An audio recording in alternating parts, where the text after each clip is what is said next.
নমস্কার। আজ 26 জানুয়ারি 2026, আজ প্রজাতন্ত্র দিবস বা রিপাবলিক ডে। আসুন এর সংক্ষিপ্ত ইতিহাসটা জেনে নেওয়া যাক। এর সূত্রপাত হয় 1929-এ। 1920 এর শেষের দিক থেকে আমাদের যে স্বাধীনতা সংগ্রাম যে হয়েছিল, তাতে খুব ক্রুশিয়াল মুভমেন্ট ছিল।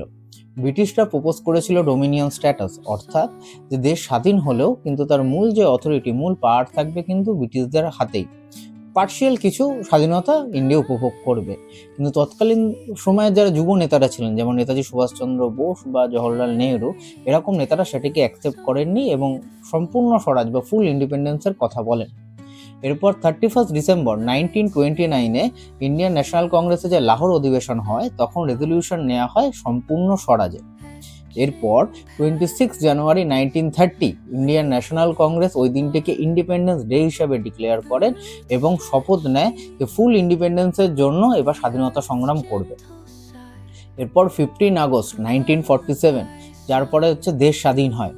কিন্তু দেশ স্বাধীন হলেও দেশের যে সম্পূর্ণ লিগাল যে ফ্রেমওয়ার্ক, এটা ছিল না।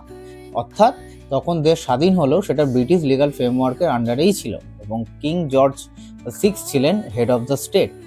এরপর প্রায় 3 বছর ধরে ডক্টর বি আম্বেদকর এবং কনস্টিটিউয়েন্ট অ্যাসেম্বলির যে সদস্যরা সবাই মিলে দেশের সংবিধানের একটা ড্রাফটিং তৈরি করে এবং সেটি 26 নভেম্বর